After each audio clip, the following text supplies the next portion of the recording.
All right. What's going on, everybody? What's up? Hey, I hope y'all are ready for the holidays. This will be the last from me until next week. You'll have to use your words, Joe, because I don't understand what your question is. I can see what is that here doing, but I don't know what you're asking.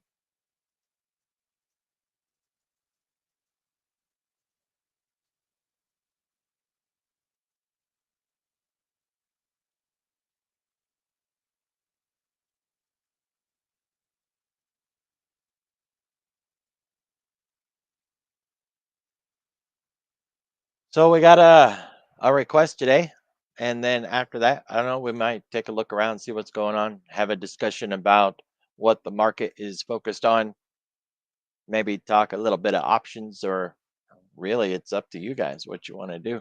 I do need to cut out of here at 4, though. I'm not going to be hanging late.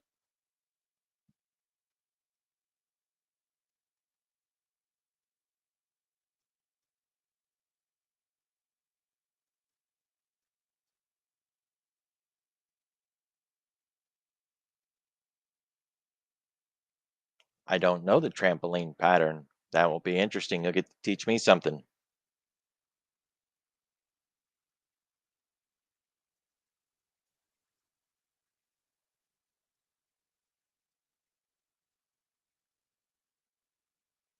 Oh yeah, yeah, yeah. Okay, I got you.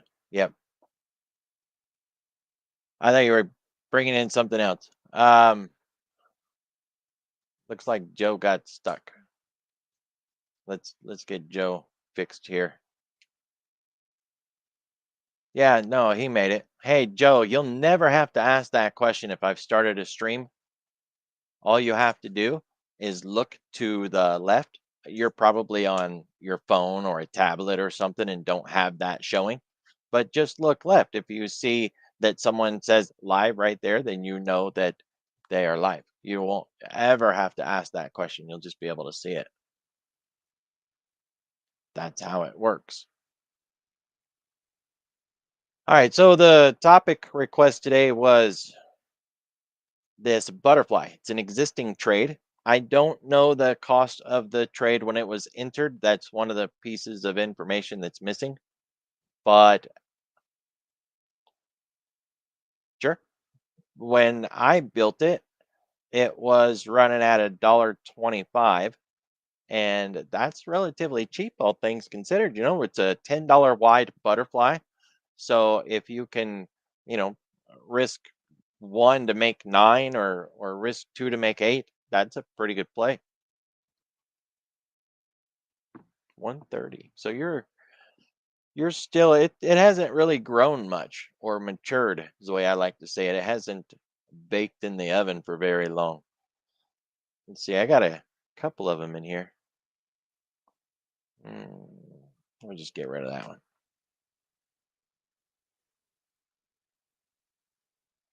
134, you said?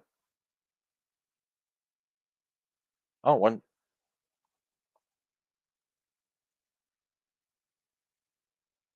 That's awesome. So one of the things with butterflies is to have realistic expectations. It's very rare to hit the center of a bullseye. So, getting the full amount is really unattainable. I mean, it's technically possible, and I've certainly done it on SPX trades, but generally speaking, you should aim anywhere from 15% to 75% and be pretty good with that. If we cut it too soon, then it gets to the point where we're not covering the losses when we have a loss. So we always need to make sure that we're able to do that. But if we hold on for too long trying to get more and trying to get more and trying to get more, we can actually miss the window to get profit and then have price move out of our way, and then we don't get to get that profit. So trying to have realistic expectations on what to expect from the butterfly and how much it can pay us, that really helps. Butterflies are really versatile too, so that if they don't work, we can adjust them and modify them because we have so many legs that we can turn this into different trades and we can add more legs to it if we need to, point it in different directions. It's just a really good trade. So 10 wide means we have a 20-point window.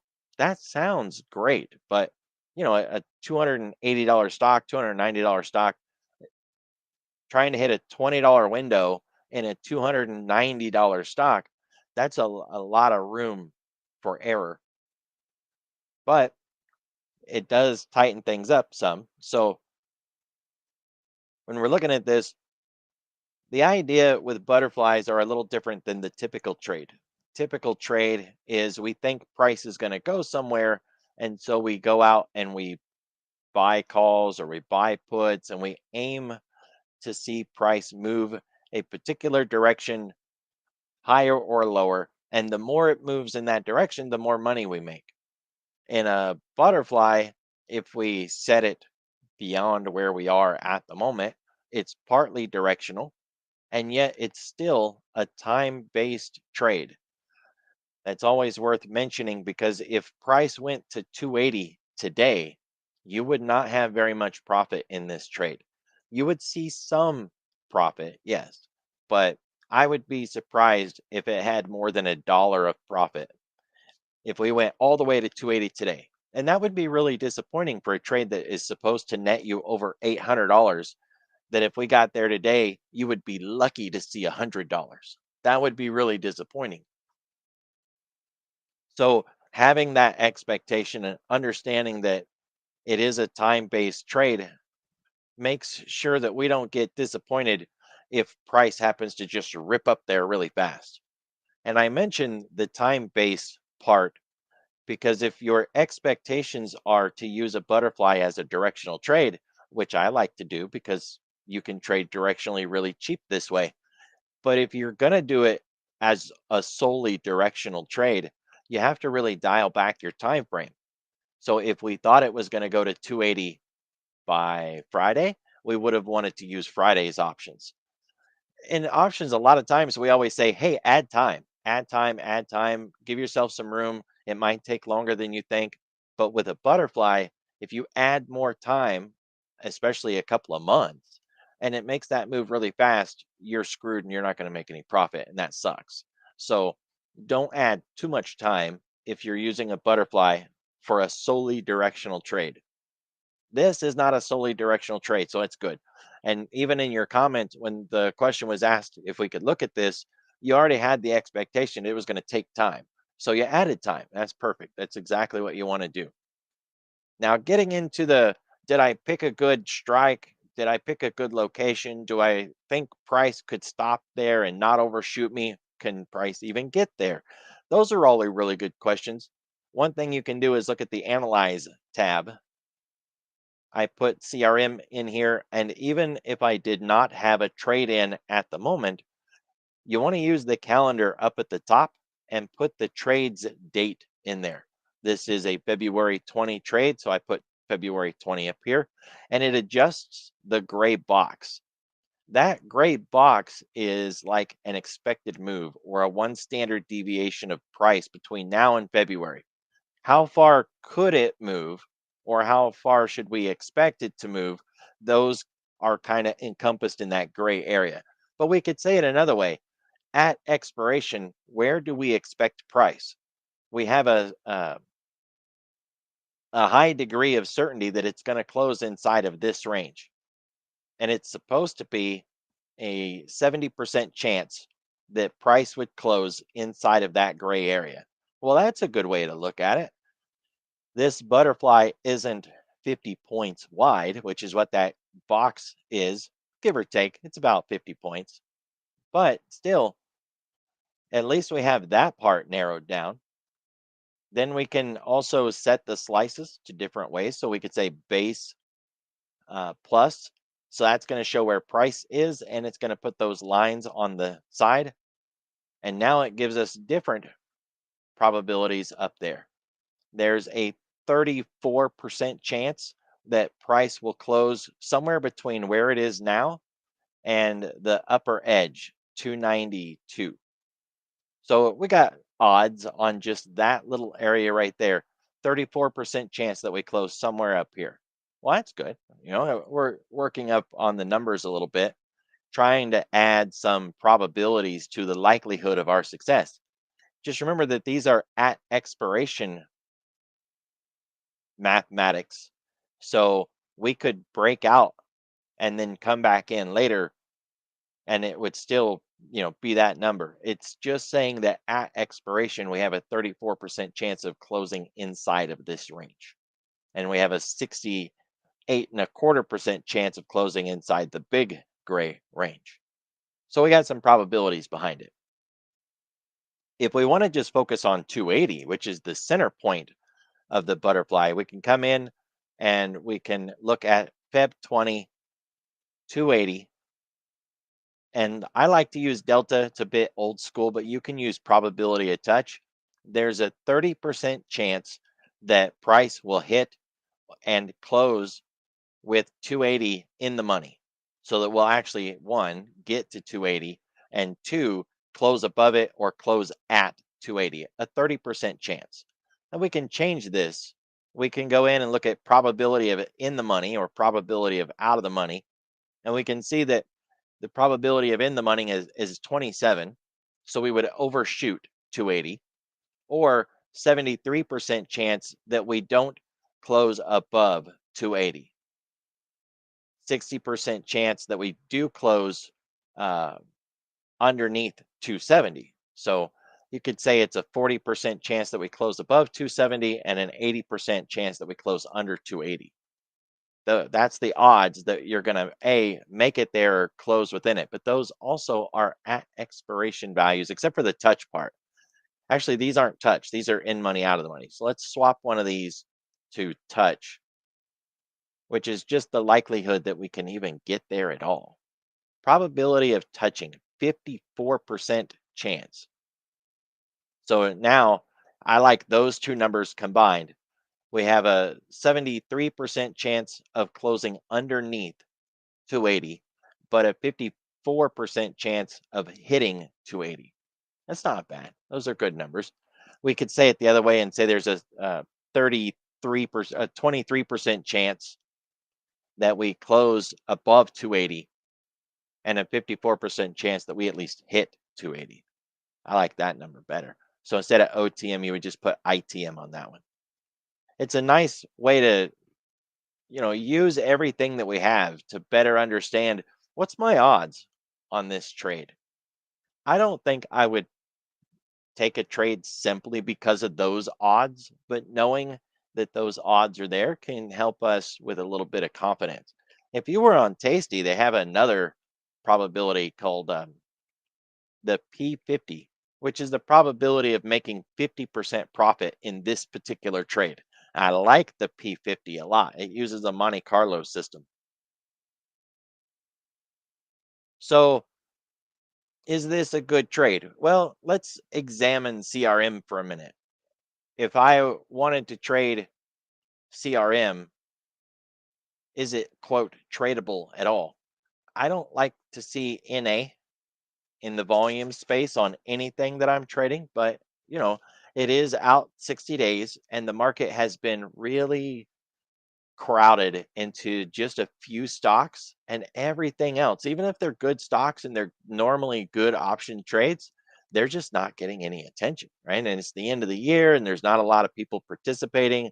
So volume is kind of hanging us out to dry and not giving us too much information. We're going to add a column that I took off implied. Now let's do open interest. That way, because the lack of volume is one thing, but it should still have a good open interest level. And that can keep us at least recognizing that they are in here trading, even if they're not doing it today necessarily. So is it liquid? It's not bad.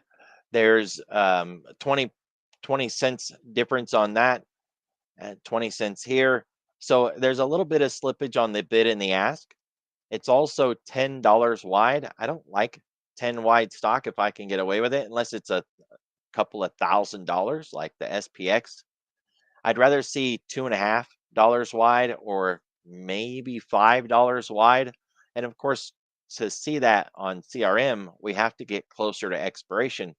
And that doesn't always suit everybody because, like, this is right into the new year, the holidays, the Santa rally, all of that.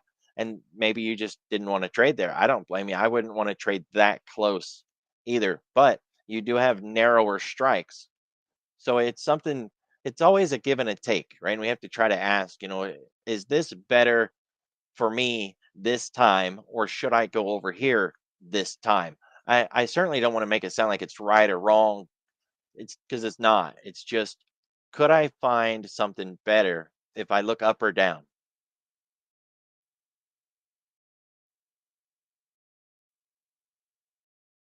Right. It is. But if somebody was going to open this trade and they were shopping around, this would be one of the things I would personally look for when I'm getting ready to open the trade. Do I want those $10 wide strikes all the way out there? Or would I prefer to have $5 wide or maybe even $2.50 wide instead so that I don't get such slippage and I don't get kicked in the face and get robbed blind just by taking that really wide $10 strike that I'm forced to take against my will and I don't like it? Me, I wouldn't have chosen that because this is screwing you. They're happy to take it, take your money and smash you in the face, and they'll do it again and again and again and again if you're willing to take the trade. So at least, bare minimum, I pointed out and offer that if that is your choice, maybe you just don't trade that and you find a different expiration or you find a different product to trade, right? Because that is not good. $10 wide on a less than $300 company with that wide of a bid ask spread and this lack of volume and participation, not with my money. I like my money. I don't want to give it away. So, Feb 20, was it a good choice? I don't like the $10 wide strikes. I think it's going to handicap your position and it's going to make it harder for you to be profitable. That has no bearing on can price go there. Do we have any expectation that we're going to get to 280 or not? And if it's not, then where do we cut the trade? Well, we don't get those answers from looking at the options or looking at the charts. We don't get that answer from somebody else. So hopefully you have answers for where are you going to cut this trade? Are you going to look at the price of the butterfly itself as your reason to get out? Or are you going to look at the stock chart for your reason to get out? Or maybe a combination of both, that the stock chart is telling you one thing and the price is telling you the other thing, and combined, you make a decision to get out.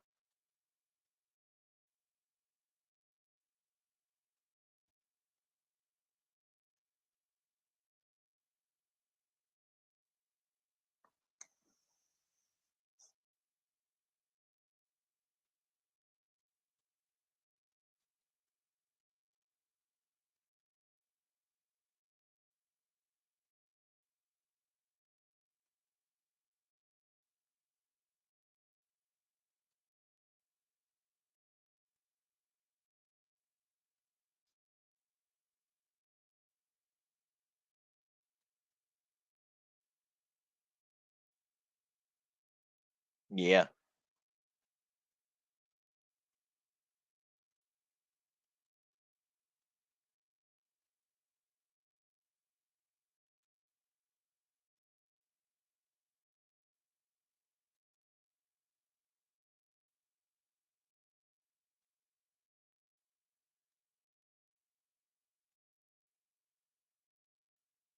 it is worth noting what I mentioned a little while ago, that if you're going to directionally trade a butterfly, and I understand why you're doing it because I do it myself. It's cheaper than just running a vertical and you can make more money by doing a butterfly. So it's cheaper with more profit. I mean, that's awesome. Why wouldn't we want to do that? But one of the things that can handicap you is just like you said, price gets there so fast, it's not even profitable. So you can use a shorter dated expiration. And I know that can be scary because now instead of it having, 45 days or 35 days, it may only have 15 or 12 days. But the cost is less, the strikes are narrower, and if it runs up there faster, then you're more likely to see profit from it, but not too close, correct? Because we've had that conversation. If people use 0-day options or even less than 10-day options, you can be forced to play chicken and hold them into the close on the day of expiration just for those to see any money at all. And that sucks. So we can't start the trade too early in time. Otherwise, it won't monetize until the day of expiration. But if you go out too far, 59, 60 days out, and price gets there in 20 days, you're not going to see much profit even in a $10 wide range. You'll have to stay in it and let price stay in that $10 window, or in this case, the $20 window, because you got 10 in each direction. You got a $20 window that price needs to close in within 40 days. So, if you see price 40 days from now in this 20-point window, you'll start to see profit. You could see some before that.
Yeah, it'll be nice if we get to the 100 and it's doing what it's doing here at the 50. That would be perfect. It gets there and just consolidates around the 100 like it did on that 50. That'd be perfect. The idea of time, here we are back on the Analyze tab. If we use the calendar down below, we can ask, kind of generically speaking, how long is it going to take for this trade to start making profit? So I can just hit the up button here. And as days go by, we can see that it's starting to see profit. Now here's January 13th, and the trade has 37, we'll call it $38 in profit. That's 38 cents between now and January 13th. So if we keep pushing on it, now we're at the end of January. Let's get into the 1st of February, and we're just about $1 profit right there. So hopefully this is starting to demonstrate that that time factor on, you can make these things 50 points wide if you want to, but time still has to go by. And you're right, we could hang up on a moving average and that can help, but when you're calculating everything out, try to evaluate how much time do I need, not just this trade, but in general, right? How much time do I need? Can I shorten that up to maybe pick better strikes, a narrower width, anything like that? Looking at the implied vol, looking at earnings, because earnings are a factor. We want to make sure we're avoiding picking strikes near a earnings or a dividend, um, avoiding things like FOMC if possible, right? Anything at all that could interrupt our plans. That's what we want to be thinking about when we go to build this is what could interrupt my trade and could I do something to avoid that? Go forward a week, go backwards a week, something like that. Just anything that can give us a little bit of edge. In this one, we start to see profit of more than $2 after we get past February 13th. So that's not bad, right? It's what I lost track of the days there, but it's a month and a half, 2 months. No, it's a little more than 2 months. All of January, half of February, It's a good bit of time that's gone by. And of course, we didn't affect any of the volatility. We could change volatility if we thought it would help. We could change the price of the stock to see how that would affect this. So if we thought that could adjust anything, let's just bump the price up to 272 and see how that changes anything. Not much on the price scale, really. Didn't really do much for us there. We could also adjust volatility. So we're thinking price is rising. We could knock some volatility out of it, and we can see that that's helping. It actually is giving us a little more money in a volatility crush. And we don't exactly expect vol to get crushed down, but we expect vol to go down as price rises. That's one of the benefits of having a upside butterfly. So it's helping our P&L a little bit for volatility to go down. I didn't take it down much, but if you had a reason to think that volatility would go down more, that's another metric that you can change just to get a feel for what would this do as time passes and price moves. Let's move it into 275 just so that we have a nice round number. And now if we're looking right at the bullseye, it would be around 218. But if we were at 275, it'd be about $1.85. It's not bad. You'd already have made your entire risk at that point plus some. So that's really good. It is worth noting when you're shopping around trying to find what strikes do I want, what expiration. One thing that I like to do is kind of poke around and ask, where are they at? Maybe we can see them, maybe not. This one has a really nice bell curve in the open interest. We can see how it bubbles out here and then it goes back in again. That's showing real participation right through that 190 to 260 range, 250, 260. They're really putting it in right there. So we can sort of see that in the open interest there. On the call side, it's a little higher than that, around 240 up to 300, maybe 310. So that's our supporting structure. We really don't want to see it drop back down below that 240, 250. If we do though, we might be able to expect them to monetize their puts and bring it back up for you. So that should act a bit like I don't want to say support here. It doesn't really fit, but we could see them act supportive if price was to take a turn to the downside. It looks like you got some structure to back you up in that trade, which is good because one headline could send this the wrong way. And of course it would come back, but then we have to worry, would it come back soon enough for your trade to work out? And I think it would with that sort of structure underneath you. You got a lot of moving averages down there that can help out too. So at this point, it's a cup with a handle and a possible breakout. And we know that things can accelerate on a breakout, but timing the acceleration and whether or not it could really take off, that gets tricky. That's why we want to keep the butterfly costs as small as possible. They do have a low win rate. No matter how excellent you are at picking price or picking direction, statistically, butterflies have a lower win rate compared to everything else that we trade. That's why they're so cheap to buy, just like the chance to win $1 million by playing the lottery. You don't win that very often. And of course, if the entry to play was very expensive, nobody would play because there's just no real win rate to the lottery. So they say, we'll let you play for $2. Well, why not? It's really cheap. That's exactly why butterflies are cheap because their win rate is so low. So you got to keep that in mind. Knowing that it's a lower probability play and that it will lose more often than it wins, adjusting the trade based on everything that we talked about to make it as cheap as possible is really important. And then, of course, limiting our risk so that if the trade does lose, we cut it appropriately and we don't take the max loss on them. Because we shouldn't need to take max loss on butterflies very often. Don't get me wrong, it can happen. One news overnight, and when we come in the next day, the stock could be 100 points in the wrong direction. there was nothing you could do to fix that. So that would put you in a max loss position, and there, you'd be screwed and you'd have to eat it. But those don't happen as often as we would expect. So you shouldn't take max losses on these very often, but you do want to constantly ask, how can I tighten this up and make my risk smaller? 130 is not bad. Don't get me wrong. This is a reasonably priced risk trade. I think it's a great trade. There's nothing wrong with this trade whatsoever. The things that I went through was more of just, if somebody was looking to start a new trade today, what should they look at and what criteria maybe they want to pay attention to. I think you got a good trade here.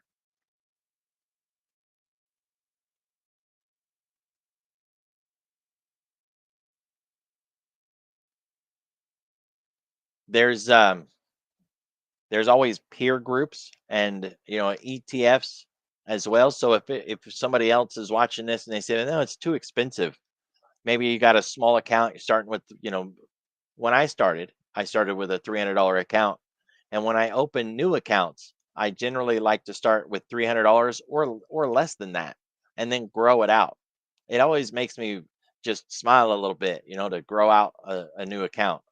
It's a little bit of a challenge, and just, I don't know, I like doing it. So if you're looking at this and you're thinking, no, that's too big for my account, try to find a cheaper ETF that maybe has a lot of CRM in it, or look at CRM's peers. Try to find if one of those may have the same analysis and cheaper options, cheaper stock price, something like that, that can allow you to take the same trade just in a different vehicle. And then, of course, nowadays there's so many double and triple leverage products out there. Google is your best friend on that, because good luck trying to remember them all. But if we were to Google CRM, single stock ETF, we should be able to find it. And I'll bring over the search results so you can see what I'm typing in here. Single stock ETF, and then whatever the stock is that you're interested in. I typed in CRM, single stock, and I got CRMG. Now there's different brokers, right? There's the Spiders, Drexo. There's so many different ones. So here's Drexian. Maybe they've got one. Capital Group. So, if you find a company that you like, maybe stick with those. Don't be surprised if it's a smaller company that maybe you don't find one of these double, triple leveraged products, but these can be another way to play it. They're often really cheap on the price scale. So it could be a $300 stock with a single stock ETF of around $20, which is really nice, right? Get that cost down significantly. And these make for a nice indicator. I look at these every morning when I'm building the watch list notes, right? That we post in the Bullish Bears in the watch list.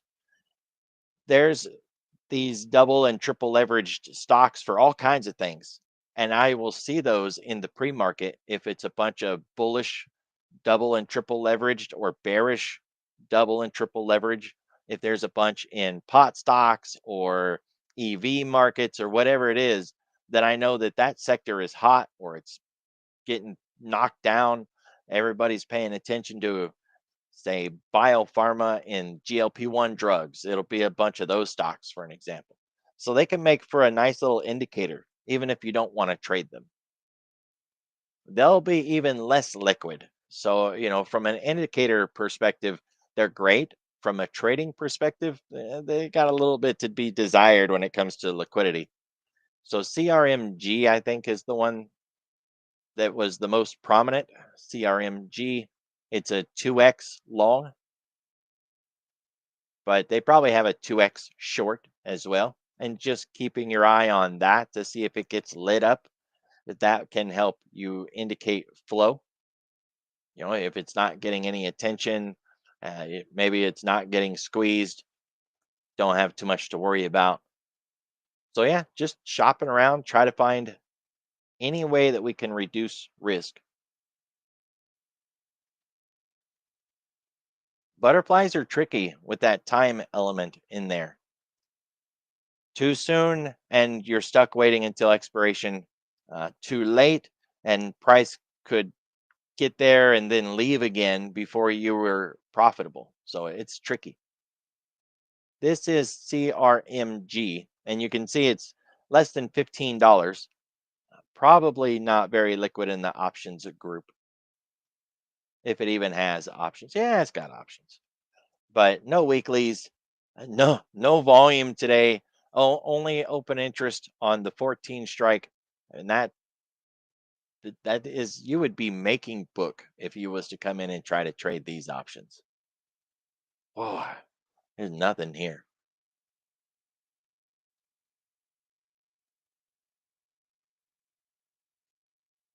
29,000 shares traded today.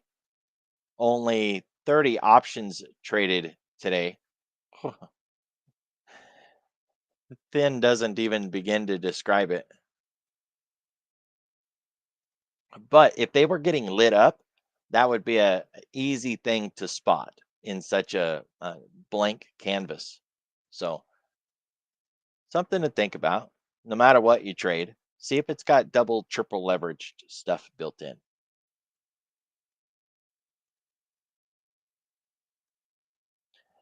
I keep looking at Apple. It's resting on the 10-week. It faded down into that 270. If I was looking for a move in Apple, this would be a really good spot for it to start that move. Sure, we could overshoot and get into 265. It got down there before, it built some structure, but we've been putting in these higher lows and higher highs, and it's just been marching its way back up there since May. Maybe it's done and it's going to roll over. That's absolutely possible. But for this to roll over, I think we would have to have all the rest roll over too. In the last week, we were over at Seeking Alpha, and they had some predictions for the new year. One of their predictions was that Apple would solve its AI issues by integrating with Google. Now that it's just a prediction, nobody's saying that there's been any announcements or that that's going to happen, but that is an interesting development, and it would certainly solve the problem because Apple has a really big problem, right? Siri sucks. Really, really bad. She's horrible, completely worthless. On the other hand, when you look at Apple's stock price, you got to wonder.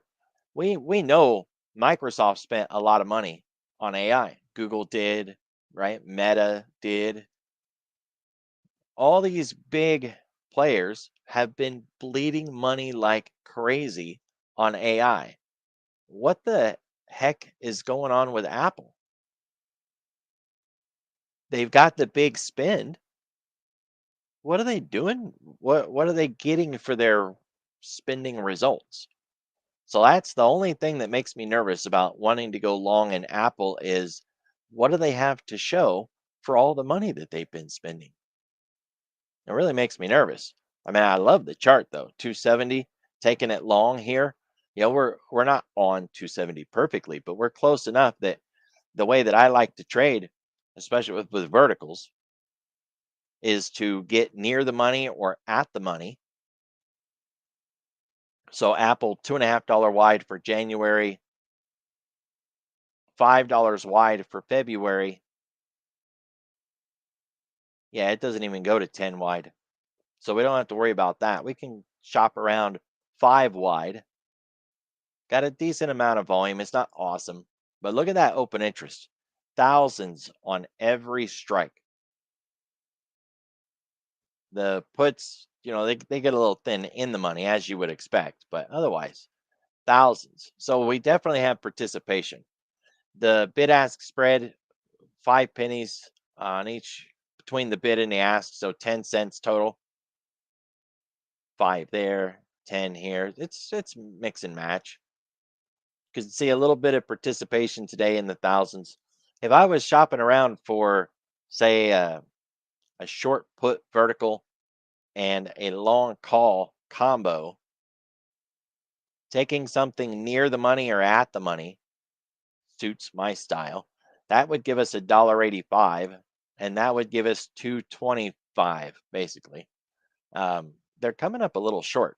I'd like to see that at closer to 250, since this is, you know, at the money, one in, one out, 60 days to expiration. They should be offering us more credit than this. The fact that they're not, you know, just go out of the money then a little bit if they're not going to pay us for our risk. But what can we buy with a dollar 85? We could buy the 300 strike and still have a little bit left over.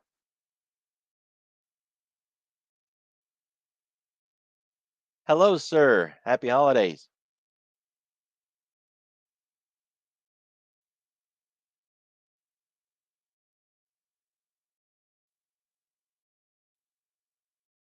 It's going pretty good. I had a meeting with European design developers. That kind of was a little bit of fun. Other than that, it's been kind of quiet. No, it's app development.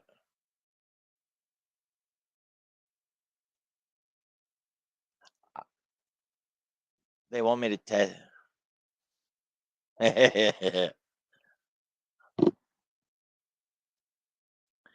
Siri is such a turd. It's almost no fun beating up on her either. It's like beating up on someone that licks windows and wears a helmet, eats crayons. It's just, it's not even appropriate anymore to pick on Siri. But I can't help it. She's just such a turd.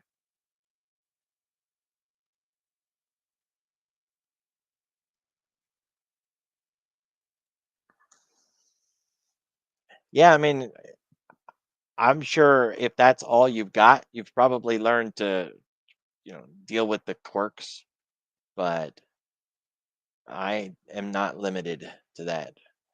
I don't like this call combo. The flat spot, the table here is horrible, and I don't like it. We would be profitable all the way down to 270, which sounds great, but price is at 272, so that doesn't give us much room. And then of course it's 475 in risk. So all we're gaining is that unlimited upside, and I don't like it. What I'd rather do is run the put spread minus the call at all, and then if the puts are monetizing well and things are doing what they're supposed to do, we could just add that call later at a more appropriate time. The main issue or the hang up here is that it's not paying us something that we could use and closer to expiration or closer to the money on the call side.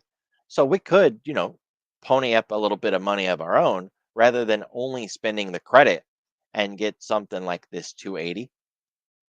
That would, of course, adjust things considerably. We got two trades on here, so we need to turn one off. There we go. So now we have this huge deficit that we have to get through. Price is right there, and we would need to jump. Now, generally, people see that and they kind of get scared and they say, "No, no, I'm going to be in the negative all the way up to 285." I don't like that. The other way, we are at least minimally profitable, but now we're just in the hole. Sucks. But you're in the hole anyways if you buy a long call. Like that's where you start. So, it's worth considering this sort of trade. But I just noticed we are still looking at January's date here. That's always reset things. So now we've got it reset, and then we'll just turn one off. That makes more sense. Now, as we walk forward in time for this February 20 trade, we can see our P&L. If price sits flat and doesn't move, that yellow line is going to slowly turn into that cyan colored line. So we'll just sink deeper and deeper in the hole. That's the way it's going to run. But if price starts to move up, then everything changes and volatility changes. All of it will be affecting the trade. I still think the best answer to this one would be run the put vertical and pick a call later if the opportunity presents itself, meaning that we actually start to see momentum. Buying a long option, whether you're buying a long put or a long call, without any actual indication that price is moving swiftly, is generally speaking a coin toss into success. You need movement, preferably multiple candles of the same color over and over and over and over again. If you're sideways or you're expecting a reversal and you don't yet have any indication of momentum, then you're just guessing that you're going to get it. You don't actually have it yet. On the other hand, buying the call while we're still falling in red would give you better prices so that if you are wrong, you don't lose as much money.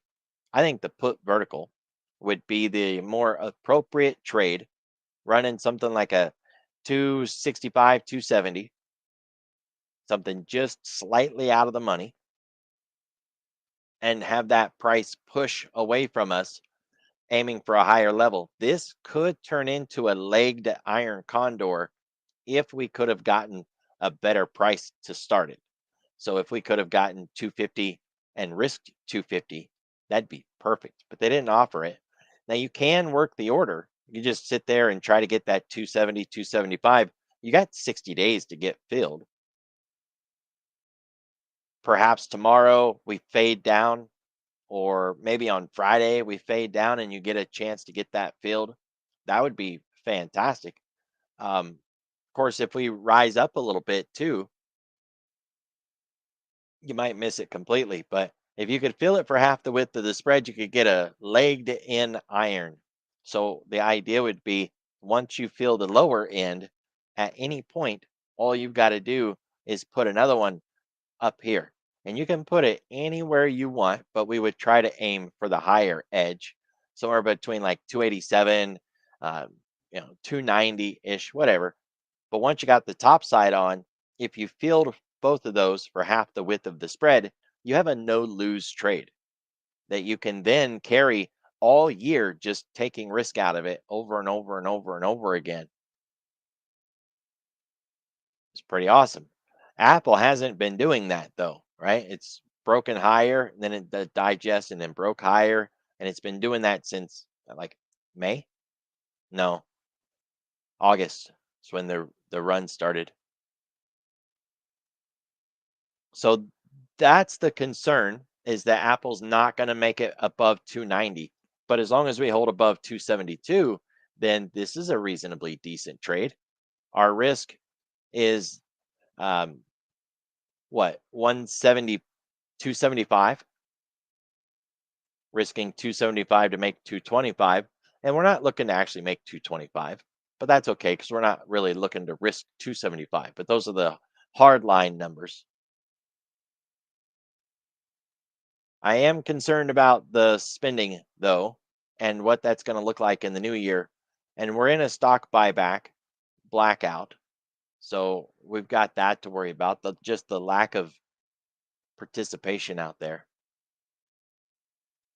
Where's their earnings? End of January.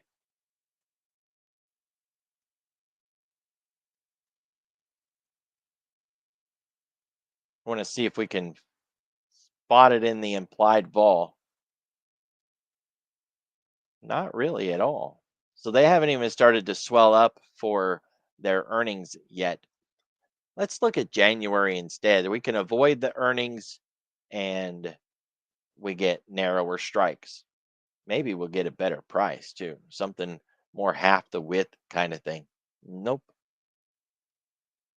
So that's generally the way it goes. If you're picking a trade that's moving in the same direction as price, you're going to get handicapped and you can't even get fair price. If Apple was falling today, I guarantee you we'd be able to sell some puts on it for a long put vertical, a short put vertical, a long trade uh, for an appropriate credit amount. They're trying to rob us. We're missing $25 here. I don't, this isn't a fair trade. Now, if you're willing to take the handicap anyways and give away the $25, because at some point, you know, we have to decide, do we actually want to get a trade and just take the handicap, or stick to our guns and say, no, this is an imbalanced trade and you're not offering me a fair price, then I'm not going to take it. In bad market conditions, you won't find fair prices.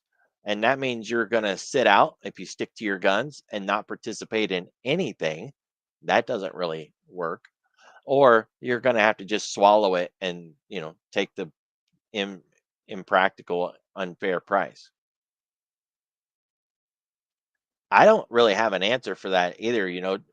Individually, everybody's got to make a choice for themselves. Since I can day trade and I don't need these swings, I'm way more apt to say, screw you, I want fair price. And I'll work the order and see if I get filled or not, even if it takes days. I'll just work the order. I don't care. Or I just straight up walk away and I don't get it. That doesn't suit everybody's style. I understand that. Back during COVID, for an example, you could not get anything at fair price. Nothing. It didn't matter what you were trading. Nothing had fair price. And so, the at that point it's like, well, what do you want to do? You want to sit out and completely not trade and miss the whole run back up? Heck no. I'm going to get in there anyways. So, you got to make the decision at some point.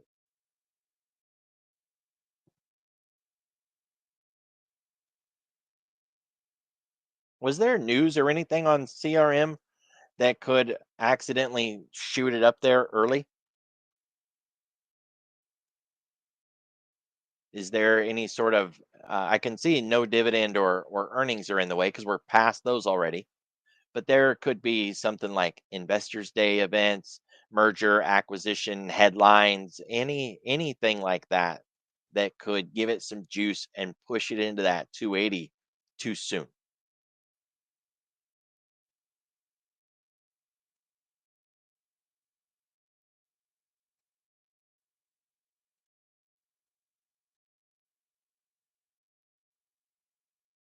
Got a little merger acquisition here. It's agreed to acquire Qualified, a provider of artificial intelligence marketing software. That shouldn't give it a bump to the upside. Usually, if the company is spending money to buy another company, it'll actually go down a little bit. Um, so that shouldn't threaten you with the upside 280 target.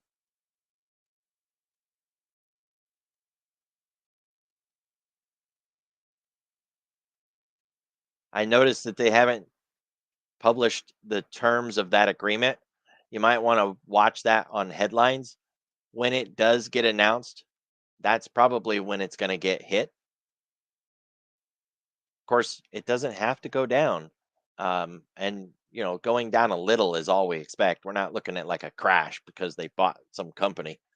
The problem would be, what if the market likes it and doesn't punish it for spending the money and it actually pops it hard? I don't expect that to happen. I'm just saying. They haven't announced the terms of the agreement, so that'd be something you want to keep your eye on.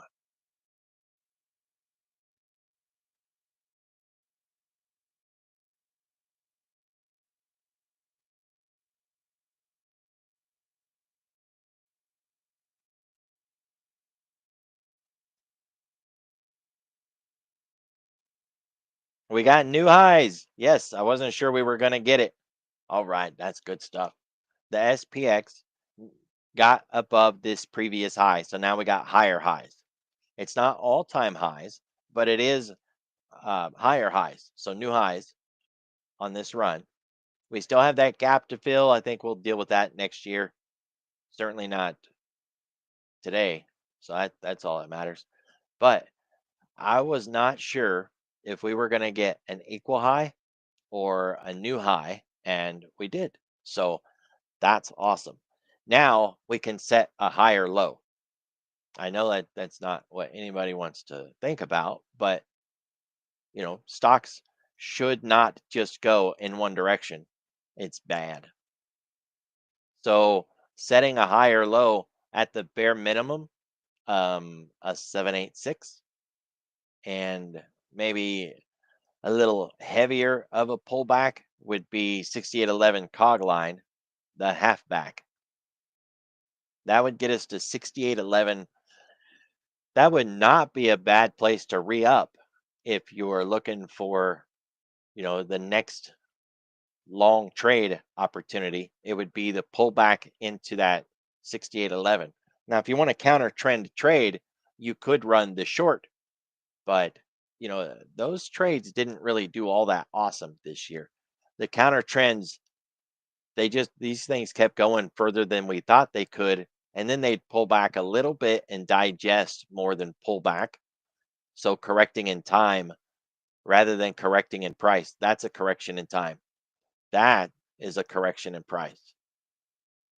So counter trend trading was a little tricky this year. And of course, the year isn't done yet. Might not want to try to trade the reversal here. But you can set alerts, right? Set alerts on that gap close, and that way it'll trigger you for your next leg up. Get your attention to say, hey, we closed the gap. Look for the reversal off the halfback, and that'll be your next long play. The idea would be that we set a higher low. So, we came up,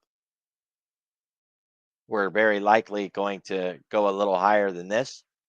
And then when we come down, we'll be looking to see where this new higher low is, and then the next leg up.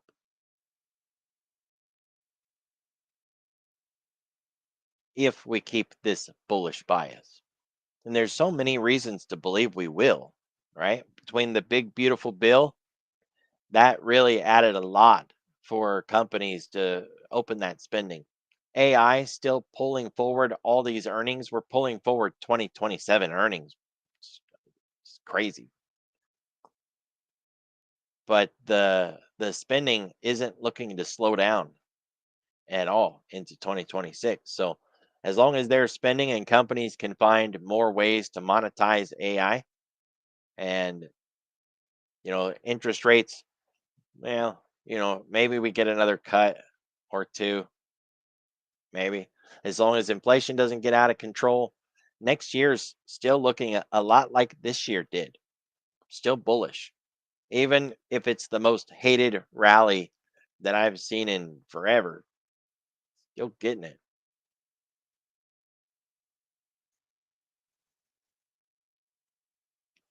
The 10-year was kind of freaking out today. I don't know if you guys saw that.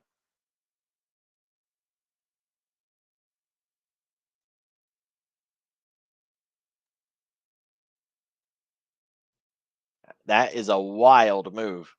And then it pulled back and it just took a nap into the close. But that started around, let's call it 11:30, right when Europe closed, right? Isn't that when they're closing right now? The time change thing always gets me. But there's 11:30 right there. So that was that little bit of a pause, and then another leg up, and another pause, and then another leg up, and another pause. The forced grind day, which I mentioned that earlier, hopefully to warn people not to look for the reversal, right? Because a lot of times we make the move in the morning and then we flip it over and we run back the other way. And it makes for a really good credit spread, 0-day credit spread play. But these kind of days will kill that trade and it hurts really bad. When we've got a high expectation of it being a sideways day, what I call a hurry up and wait day. I don't know if you guys are trading my hurry up and wait days, but here's the trade. And you can adjust it to suit the size of your account. But say I think it's a hurry up and wait day. I mention it at 7:30 in the morning briefing. So the expectation is that we're going to go sideways. I don't like to play the morning session, so just leave that alone. We're talking about 0-day plays. I don't want to play the morning session. So once we're into the afternoon session, we should have all of the information we need to do our 0-day play for the afternoon with a hurry up and wait bias. We should have a high of the day and a low of the day that has now offered us structure. And whichever side we happen to be on, that's the side we put our spread on. And you can run both sides because depending on what happens, we might run up and reject and go the other way. So if you get the bottom on first and then it offers a really good rejection and it's kind of highlighting that it's not going to make it past that level, just reach up there and put your top spread on at that level. This isn't going to be one of those risk-free trades, but it's still going to allow you to bank money on both sides. So the bottom would win, even if the top did lose. Say it pulled back some and then it ran up and broke out anyways. At the bare minimum, you can just use the profit from this one to help cover the loss on that one. But if it flips around and it comes back down and it breaks your low, then this one can help cover some of the loss from that one. So, but the bottom one, start it at the money or near the money, as close as you can. That way you get as much credit as you can. I know people would rather get away from price and open their spread, farther away because they feel safer. You might feel safer, but you're not safer. Those trades can still lose, and their probability of loss is usually near the same level of chances of losing as the one that you would have built up here. So the only difference is that this one down here is going to pay you less money and risk more money, but it's going to make you feel safer. If you do it near the money or at the money, then you might not feel it as safe, but you get a lot more credit. You risk a lot less money, and your chances of losing this one are about the same as your chances of losing that one. So why not? Right? Plus, they monetize, even on the losing side, they'll monetize better so that if it does start to lose, you can get out without getting hurt as badly. It's just all around a more streamlined and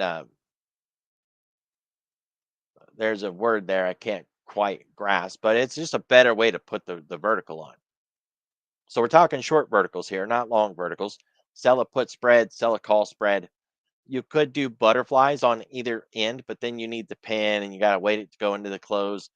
You can angle the butterfly with like a broken wing or a ratioed butterfly. You could, but those can bring in a lot more risk. So if I say it's a hurry up and wait day, then the expectation is that we're going to go sideways all day long. And once you're confident that the boundaries have been set, you could put the trade on. You don't have to wait for 1 o'clock or 12 o'clock.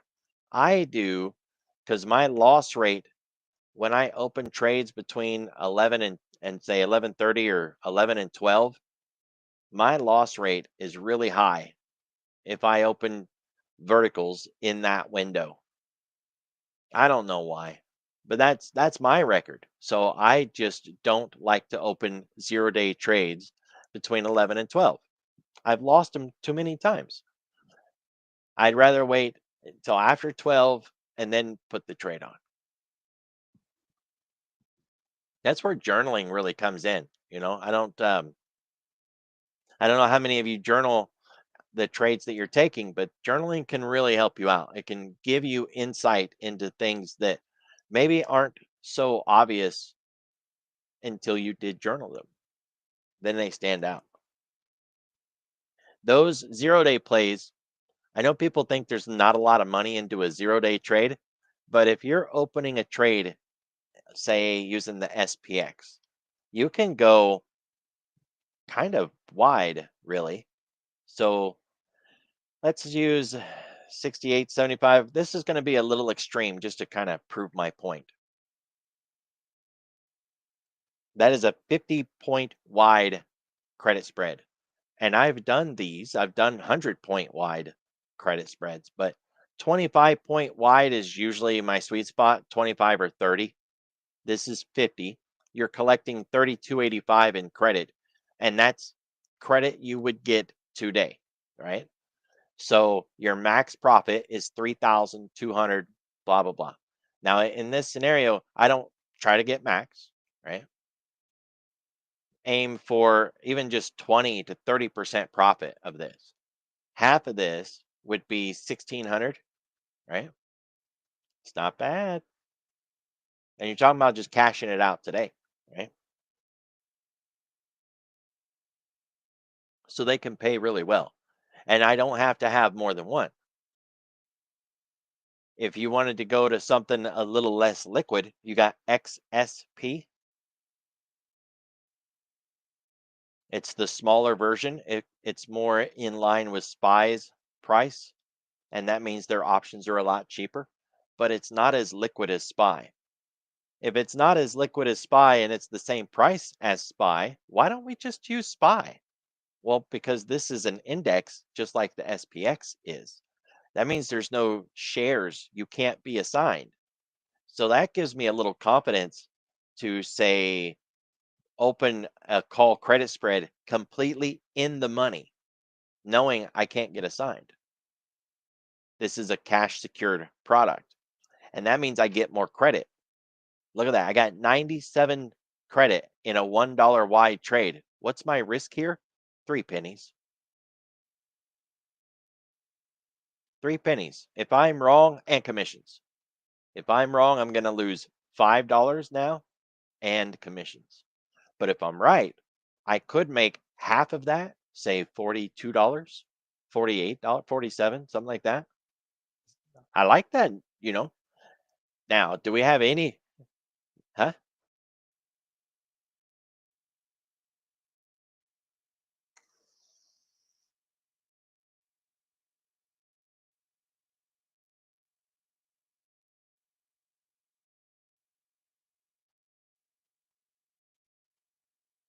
There you go.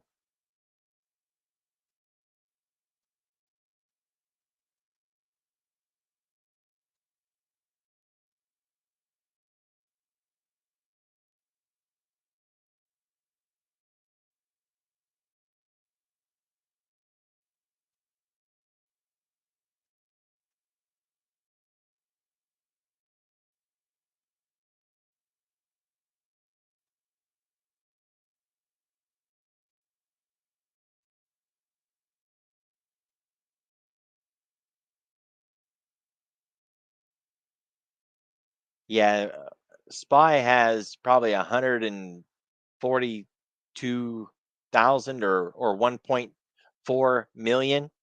Let's see what the volume's light, so I bet I'm way off. But usually SPY's got a really good, yeah, 100,000 million, 7 million contracts traded against 82,000 in the XSP. But there's also the fact that if you're in a 0 day and you don't close this trade, you just let it go into expiration. Some brokers like Tasty, they won't even count it as a day trade, which is really nice.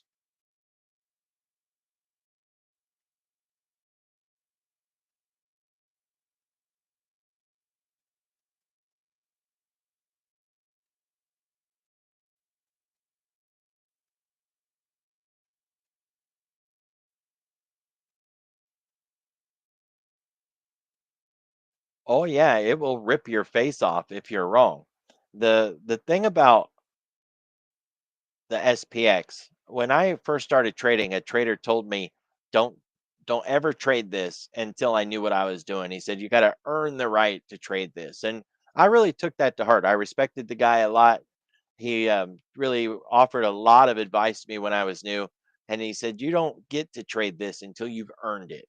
And I asked him, "Well, what's that look like? How do I know that I'm ready to trade it?" He said, "You'll know because you won't have to ask me." And I thought that was a really fair answer. You're right. So I avoided trading this thing for a long time. It has really odd quirks to where, say, at 350, when we go MOC, it can shoot up 30 points or drop down 30 points in the blink of an eye in those last 10 minutes and just ripping and getting it. So, yeah, this thing can be scary crazy. The width of the vertical, though, especially if you're going into a really wide vertical like that 50, is the way the options mechanics work. And it can be beneficial to you that you got to ask the question, where's my break even in this trade? Generically, we always say it's the short leg, but that's not the honest answer. The real answer for this is break even 69.0805. As long as price is still above that level, or can get above that level by expiration, then I have a profitable trade. We don't want to hold these into the close. We don't. The comment about being able to hold them into the close was just a comment about a way to avoid PDT. These are big. I like to take my profit and get out. If I have more than one and I can close one and then roll the leg up on the other, say it's been profitable so far, you grab one leg and roll it in and get more risk out. So you get paid for that and you reduce the rest of the exposure so that if you did want to continue to hold it into the close, you're holding it with much less risk at that point.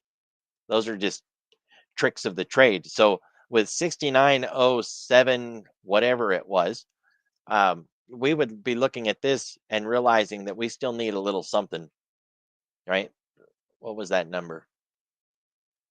We would need price to stay under 6907.65 for the call side.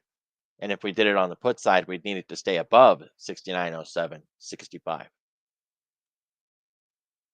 But yeah, if you're thinking about going really wide like this and getting that kind of credit, you got to be confident in the trade. If you're not, then trade something small, right? Which I've argued over the years that the mantra trade small, trade often has developed a whole class of trader who is sitting around nickel and diming these 15 cent, 50 cent wide spreads, getting 15 cents of risk or 15 cents of profit.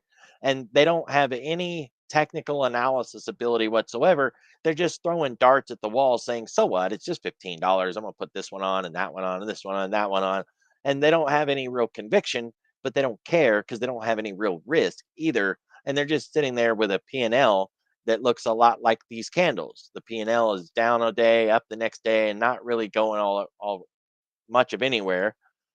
And then they get a big down day or they get a big up day.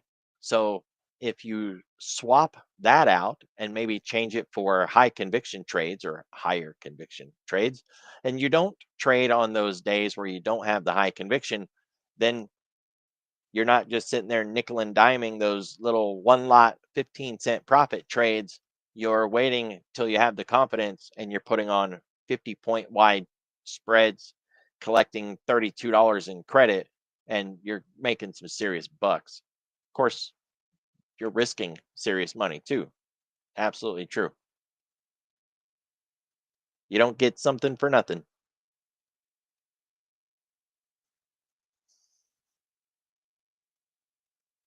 The cool thing is the trade can be done with whatever you like. So you can do the small one with the XSP. You could even do it in the SPY, or you can do it in the SPX.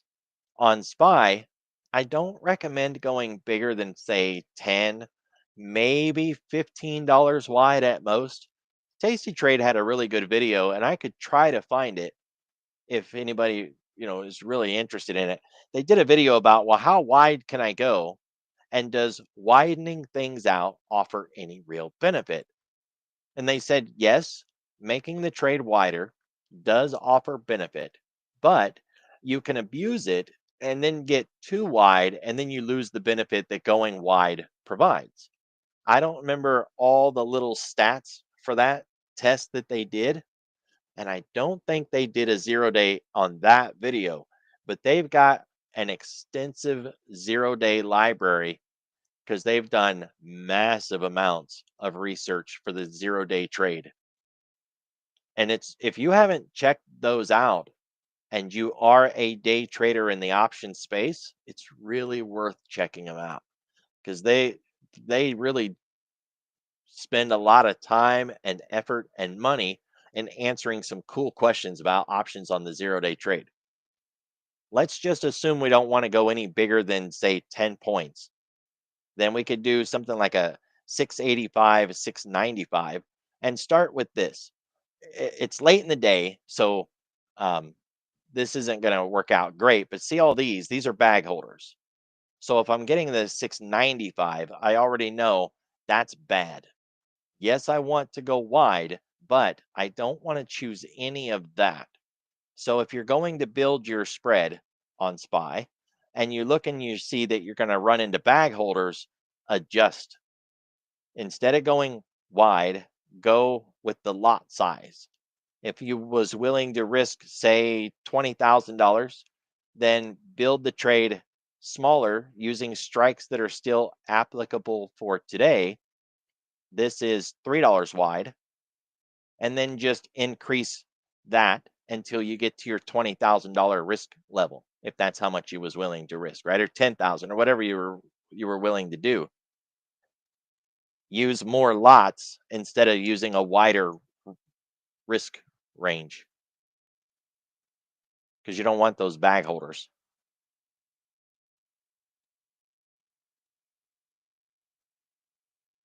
Hurry up and wait days and even hurry up and wait weeks offer a really good opportunity. We can usually spot that on Fridays when I do my morning briefing. We have next week's range, and I start talking about whether or not next week is a hurry up and wait week on that Friday. So you can actually get Monday's expiring options on Friday. The handicap, though, is you don't know how wide the range is going to be, right? But we kind of do. So let's turn that ADR back on. And I got to get a drink. So just a second. Let me get a sip.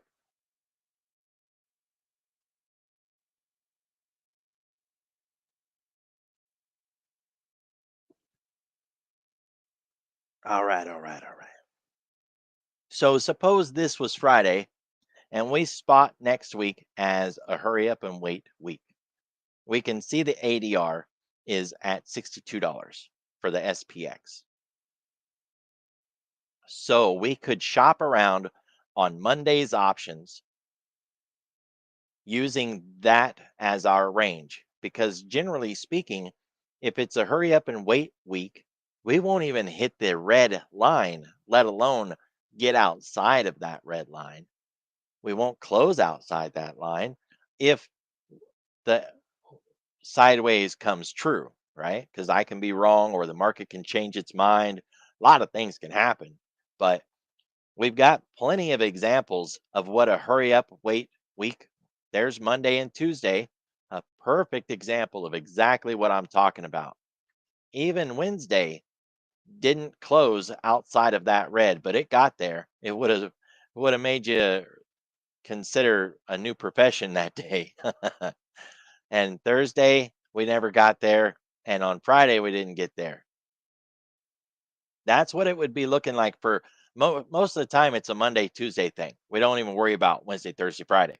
So on that Friday, when we spot that next week is a hurry up and wait week, really consider the ADR lines, what your current ADR is, and shop around for even just an iron condor, right? But you could do butterflies on each side, skewed the other direction. That would give you bat ears or cat ears. If you put a, how's that trade look? It goes this way under the water, up out of the water, and then down. That would be one side, right? And there's your profit line. So that's the call side. And we would need to stay on that side. And then we'd have another one built here, and it would go down and across. And that would be your put side, and you'd need price to stay on that end, right? Those are skewed butterflies. You could do one on the bottom and one on the top. And as long as price stays in between, you're good. Calendars would work too, but a very short term calendar, like using a Monday and a Tuesday when today is Friday, those might not offer very much, but calendars have a wide window and can give you a bigger break even range than an iron condor can. So let's look at tomorrow's options as if today was Friday and tomorrow was the following Monday. And we know that the ADR is 62 points. So let's just round that up and say 65. We got to go back to the SPX because that's what we were looking at.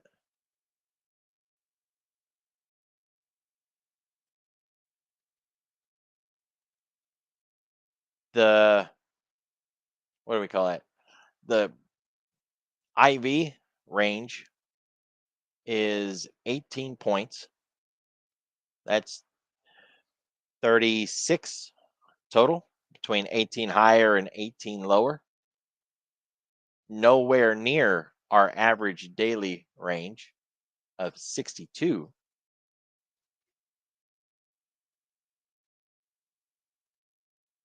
So we're splitting that 62 in half.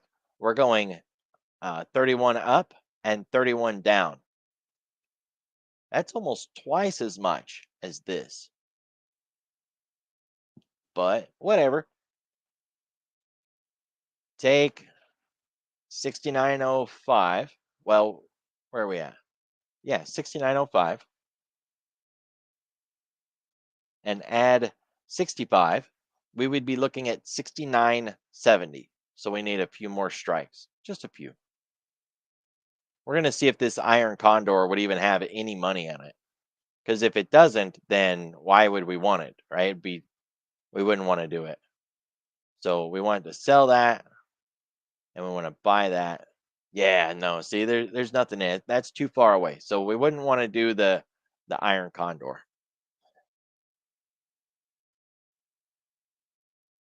We want to tighten that up. We expect next week to be a hurry up and wait week. We're trying to make it cheap. I'd say use this number.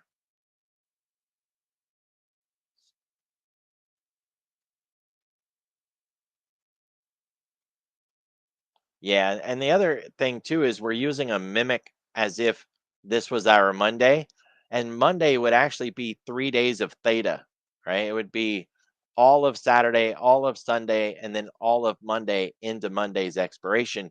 Whereas this one that I'm trying to use, tomorrow's, it's just tomorrow's theta. So there's just no theta in here to sell. You know what I mean? Like we really should do it on a Friday where we can look at it and say this is what we could use. But the iron condor in the current market environment is the reason we don't run the weekly iron condors anymore, because they're you have to make them so wide that there's just no premium in them, and that's why we don't run the weekly iron. We used to, and it was such a fun trade, and we could do it every week.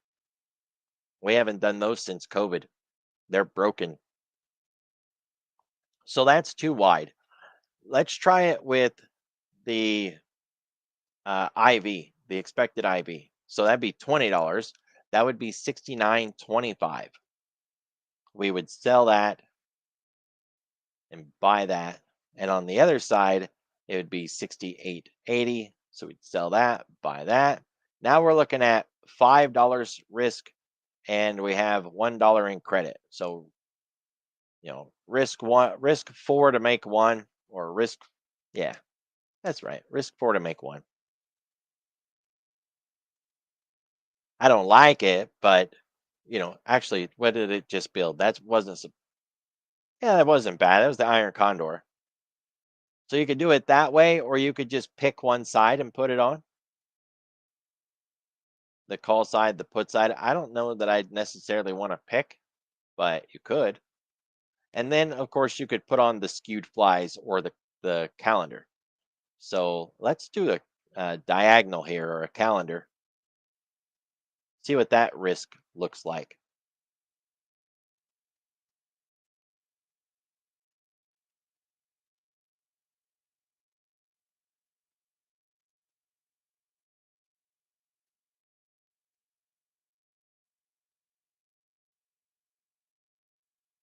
It didn't like something.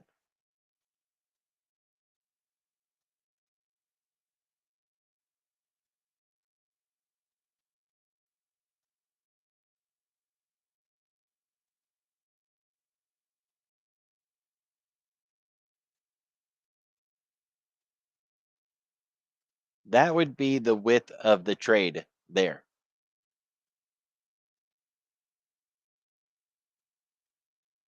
Now, we'd have to adjust this so that it's centered over price.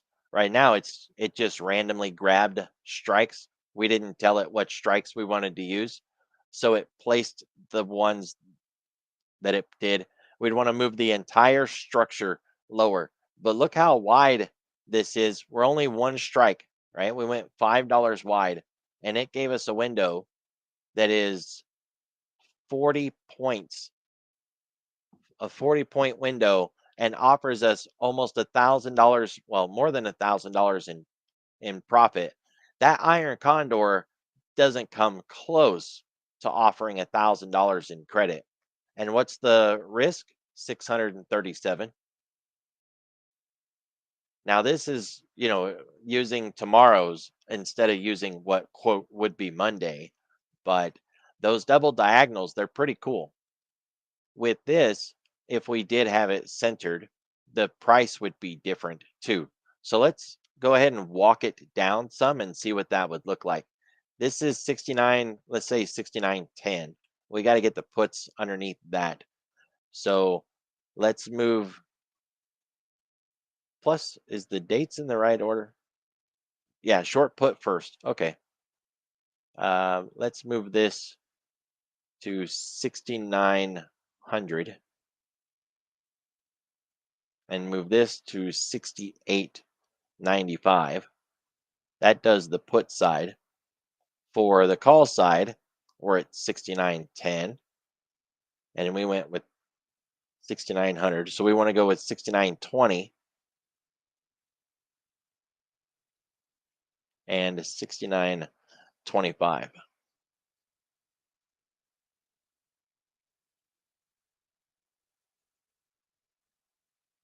That call side is really big risk. Why is it so big? Probably because there's no money in it.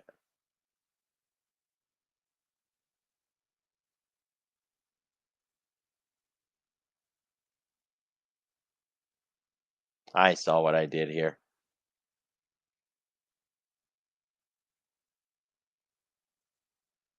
There we go.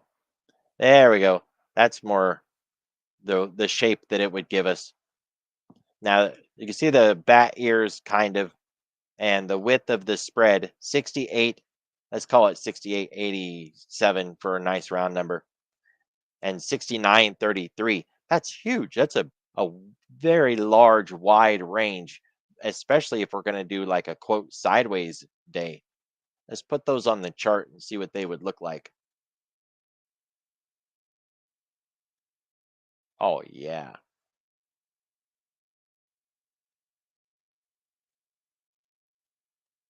So our average daily range, man, we got to do this on a different one. Let's do it here. There was too many of my own lines there. Made it hard to see. Okay. That would be the next day's range that we would have to stay in between this line up here, 69.35, and that line down there, 68.82. That's a really big range, and that would be the next day's range, right? As long as we close anywhere inside that, we have some form of profit. And if we get outside of it, that's when the losses start to come in. But look at what strikes we have down here. We've got two different expirations.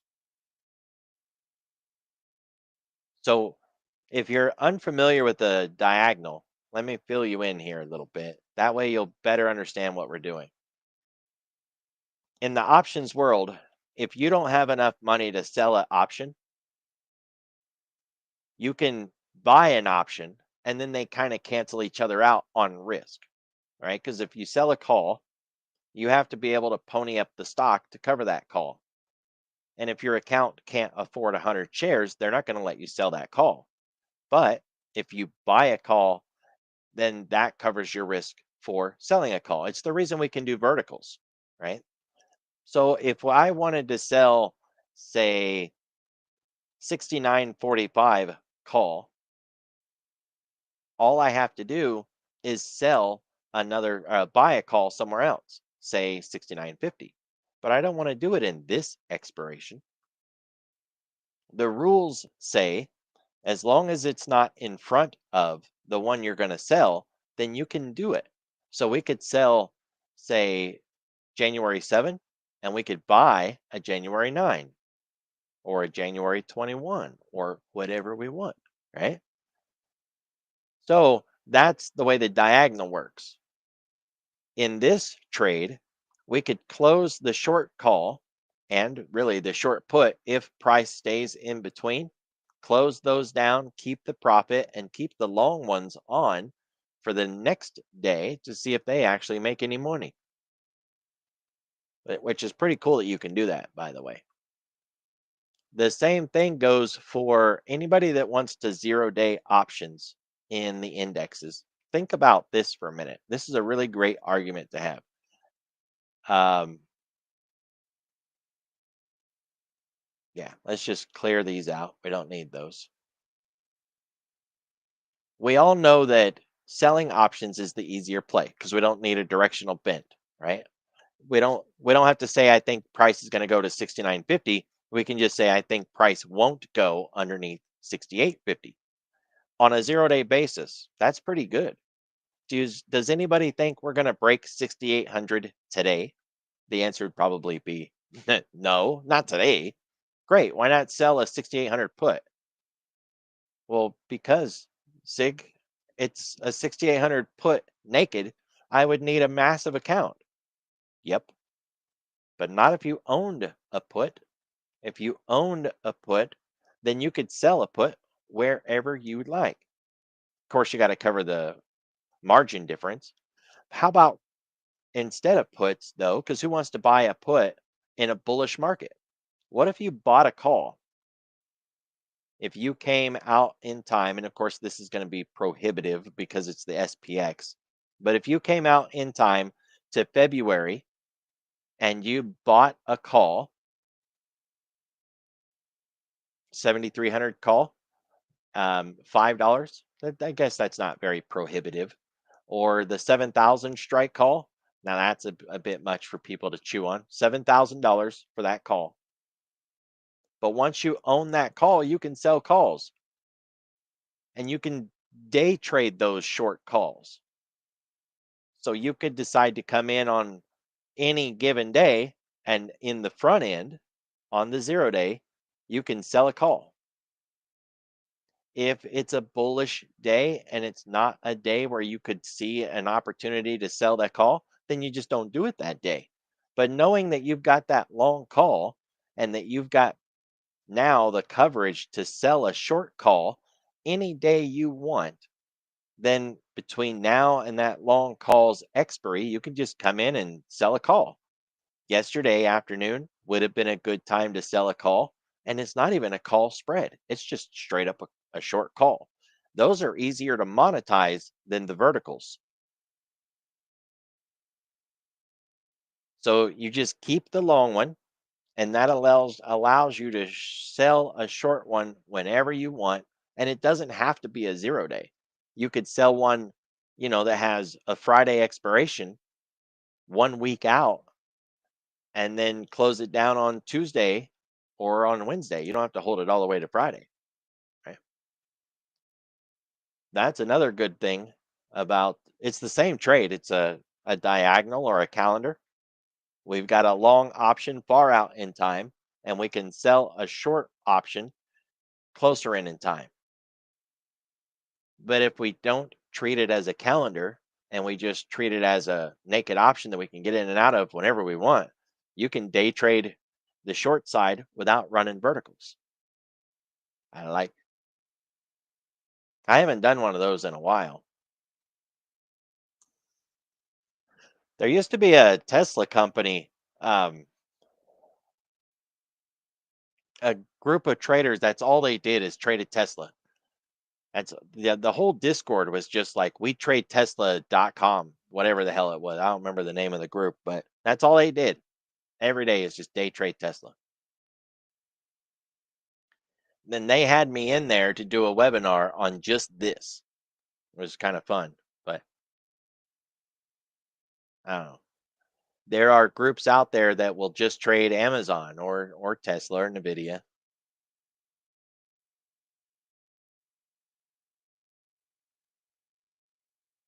The one that was doing Amazon and Google closed down once they did the stock split. They just really lost a lot of people after that.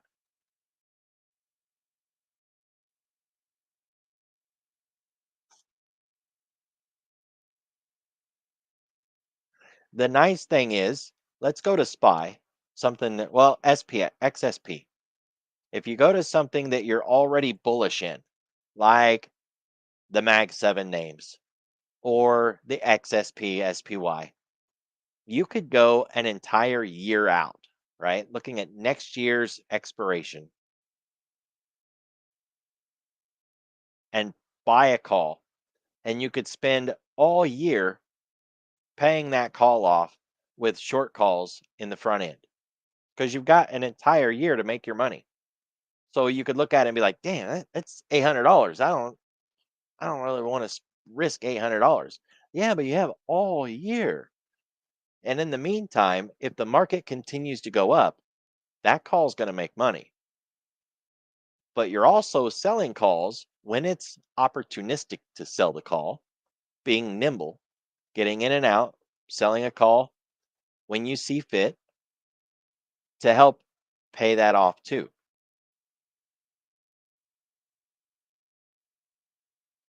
This allows you to stay long in the market and not have a whole lot of risk. I ended up with one of these trades in Pepsi. I didn't intend to end up in a trade like that on Pepsi. It just worked out that way.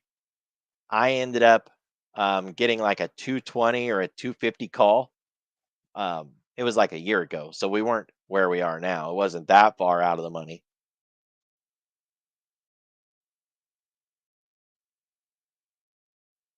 I think it was back here though. No, that's too soon. This chart's too short. Let's back up some more. It was at least a year ago, so we were back here when I bought like a 220 or a 250 Pepsi call, and obviously that didn't work out. But one, the call was really cheap. I think it was like 20 cents, maybe 30 cents. So I didn't have a lot of risk. And then I was able to sell calls this whole time. So I don't have any risk in that. I made way more money in there than the long call probably would have made me. And I'm cool. And I still got it. It's still got some life left to it because I think it's a January expiration. So I was long Pepsi all year and I didn't stress a bit. One, I mean, it was only 20 cents, 30 cents, whatever. So very small. So who cares? Sleep good at night. But two, I was making money on it. So I didn't care. You could do that with whatever you want, right? It doesn't have to be, you know, the indexes. I still like Apple long. I'm just concerned about their spending and what they have to show for it. So if we was to look at, for an example, 310, maybe 305, I don't know. What do we got there?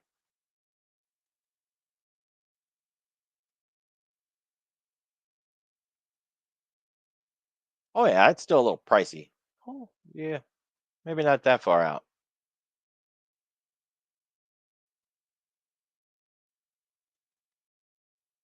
Yeah, $560. So it's a little more than what we would want, but um, that 310 has 4,400 open interest, and it's 460 if we just round up. Buy a call there, and you have 145 days to pay it off. It will be hard to do that if it just runs and runs and runs and runs. So, if it's doing that, don't try to sell the call. I know that might sound very obvious, but when I've talked to other traders about this, once they learned this technique and they started doing it, they were selling the calls willy nilly all the time because they were like, because I can.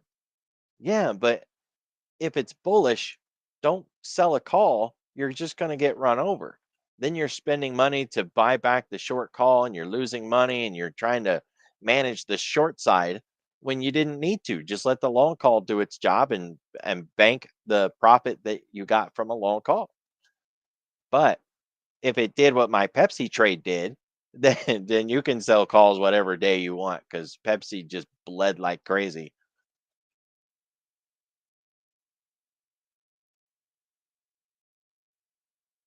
right?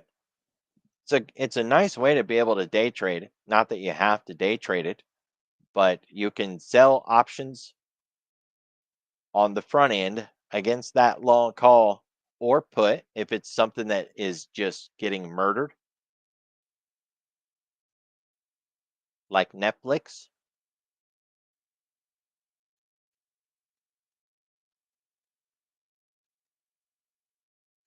Yeah, if it's ripping, you can just sell puts. Yeah. But what the whole idea of having the long call is if you can't afford to get the stock, you would, buy a call and then you can sell calls, or you can buy a put and then you can sell puts. But if you can't afford the stock in the first place and it's ripping, you can't just go in and sell a put, right? Not if you can't afford the stock. That was the whole argument.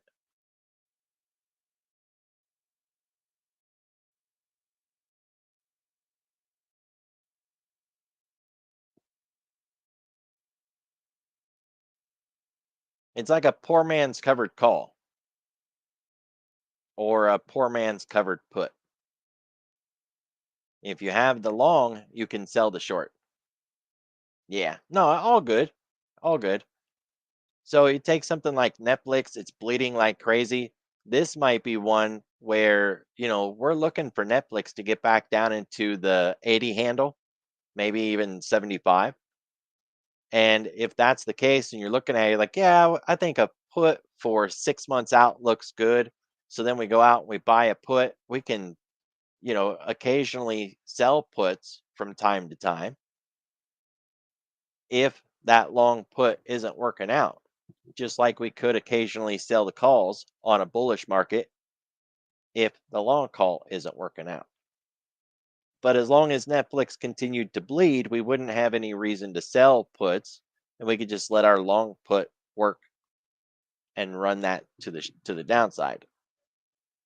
Alexa, thank you.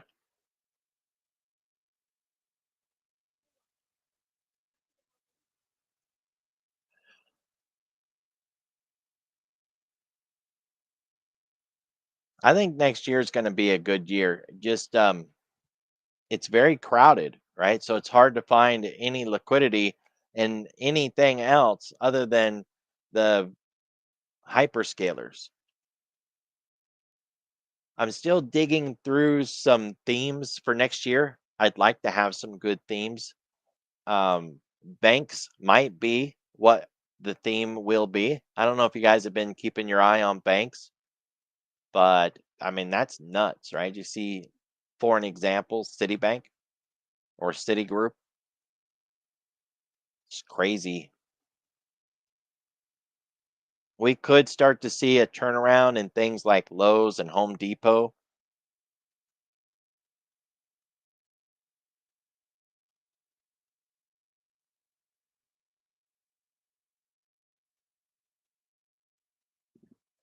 The EV market,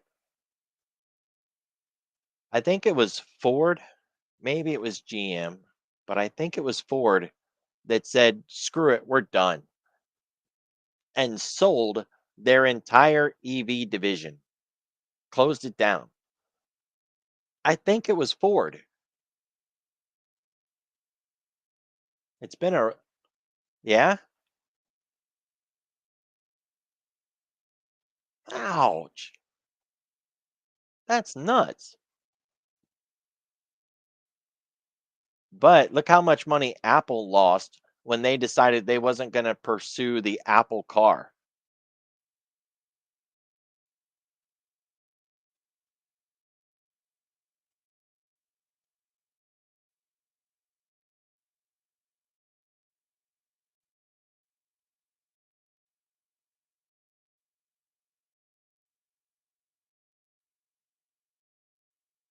Man, that's what are they going to do now, though?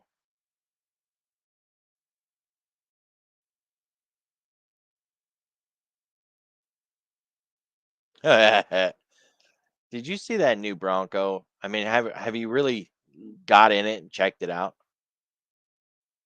Don't do it. It'll just break your heart. What a turd.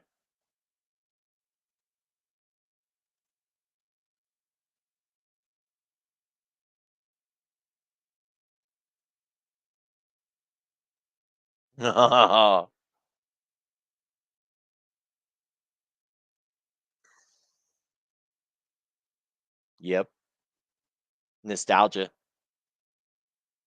Like me, I like the Ranger. I've always loved the Ranger, and I had an amazing Ranger back in the day.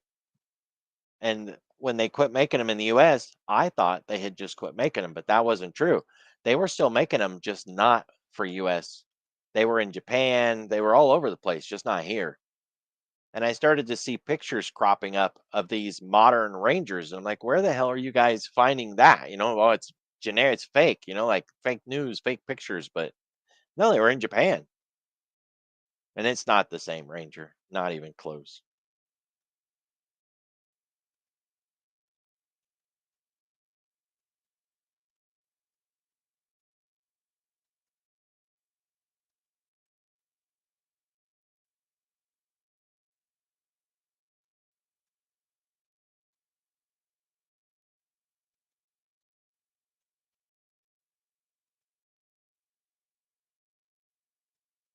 Now they're getting out of batteries. Well, they're really cutting it up. Maybe this will help with their bottom line and they'll turn things around. I just can't see Ford getting over that $20 lump. It's like they don't even want to get over the $20 lump.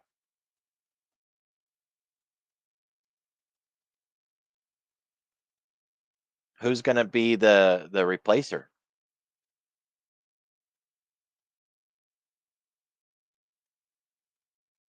Is Tesla going to be the dominant company now for EV? Or I like Rivian trucks. Those look like they could kick Tesla's butt. When it could, the Tesla trucks are so ugly.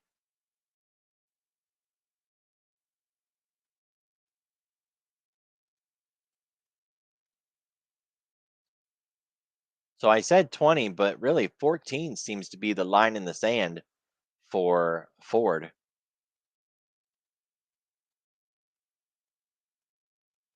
But we've started that breakover, right?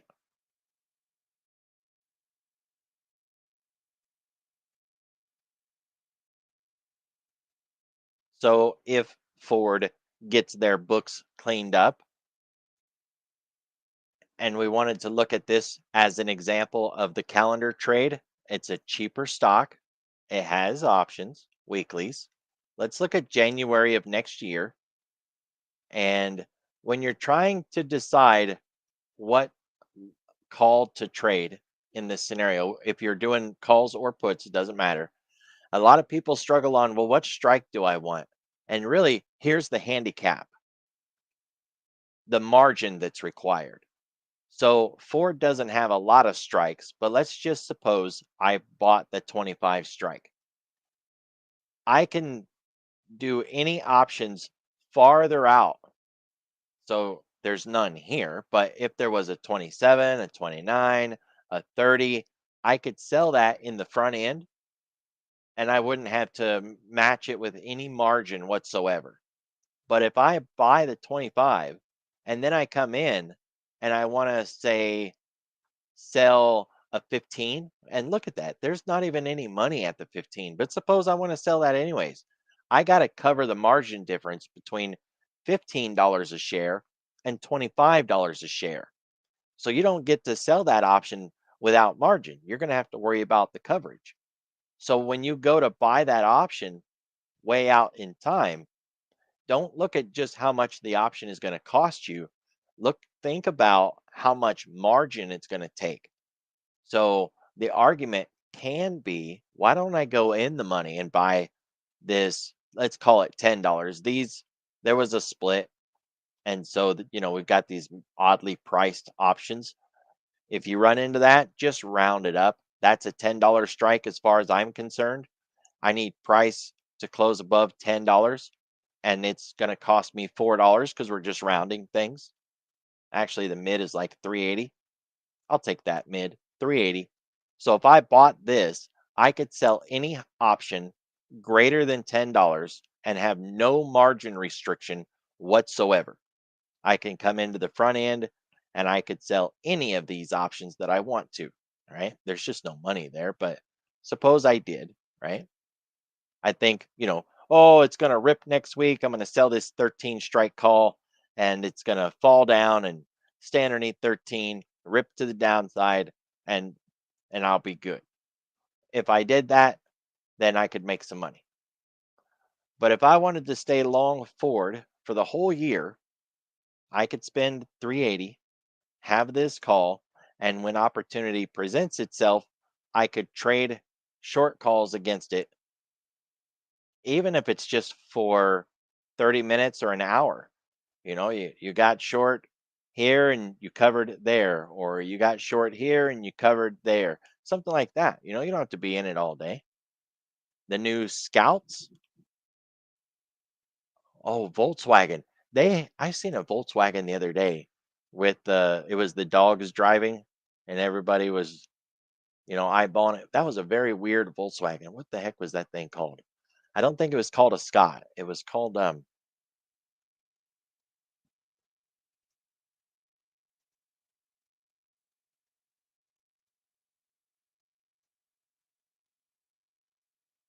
oh, what was the name of that thing?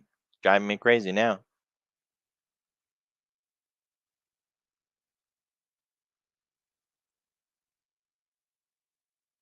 I have not seen that.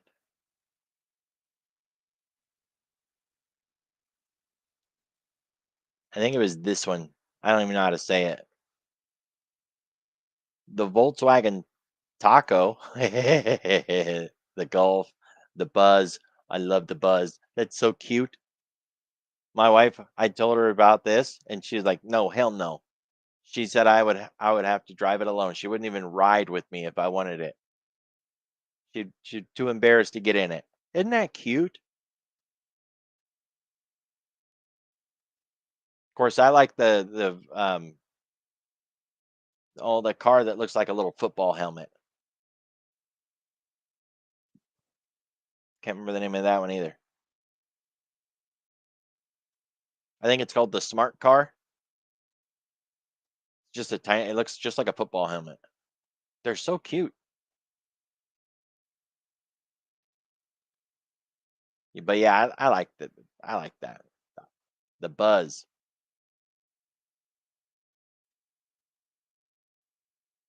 All right, guys. Like I mentioned at the start, I was not going to be able to hang out. I got a meeting at 4, so I got to cut this short so I can get the video uploaded and do all of that. Um, I can see the interest in the different tactics for 0 day stuff. If you guys want to get more into that, we can cover it, on Tuesday.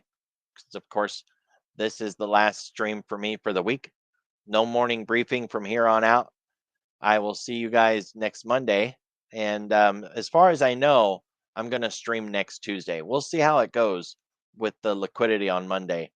Because, if everybody's gone and there's just no one here, well, I'm not going to come in and stream. Right. So